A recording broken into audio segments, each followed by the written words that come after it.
Сәлеметсіңдер ме балалар? 3 сынып әдебиеттік оқу сабағы. 51 сабақ өнер алды қызыл тіл тақырыбы. Сабақтың мақсаты тақырып пен негізгі ойды анықтайсың. Бірінші тапсырма түсініп оқы. Өз сөзіңмен түсіндір. Билердің сөзі ақылдың көзі. Балалар, біздің билеріміз өте ғұлама болған, керекті сөздерді тауып айтқан және де кез келген мәселелерді, дауларды шешіп отырған, көпті көрген ақылдың көзі.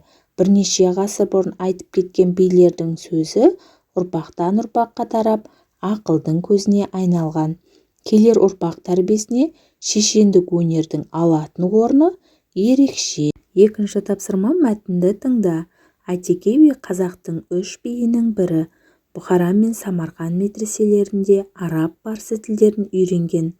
Даудың шешімін айтқанда Әйтеке би әділдігімен әрі тапқырлығымен ерекшеленген. Содан да болар халық Әйтеке жарып айтады деп риза болған. Үшінші тапсырма түсініп оқы. Әйтеке бидің шешендігі. Ашу бар жерде ақыл тұрмайды.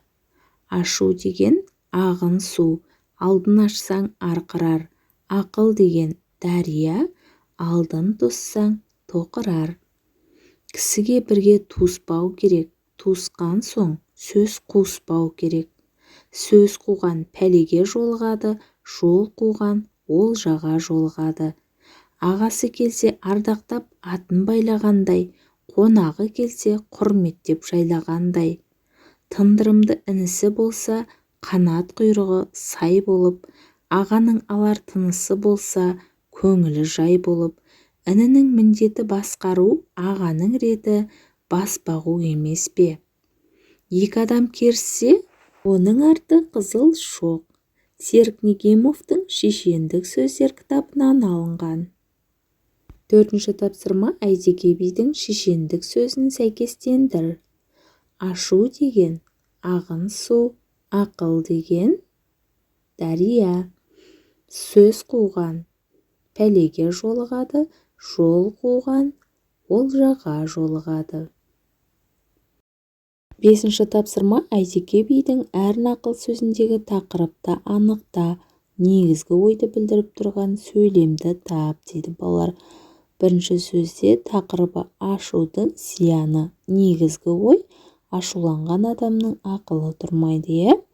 Екінші сөздің тақырыбы сөздің қадірі, негізгі ой сөйлеген сөзіңе абай болу керек, балалар. Үшінші сөз аға мен іні, негізгі ой ағайындар тату болу керек.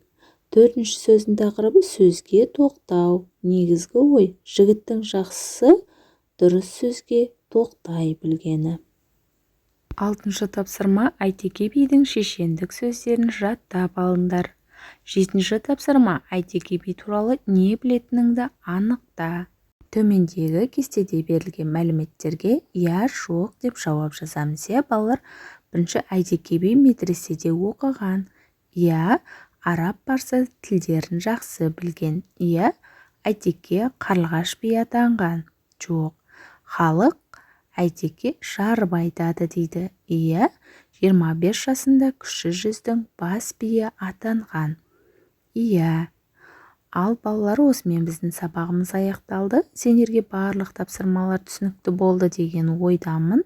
Балалар, егер де осы каналға тіркелмеген болсаңдар, видеоның төменгі жағындағы подписаться батырмасын басып, каналға тіркеліп, лайк басып, қолдап кетуді ұмытпаңдар.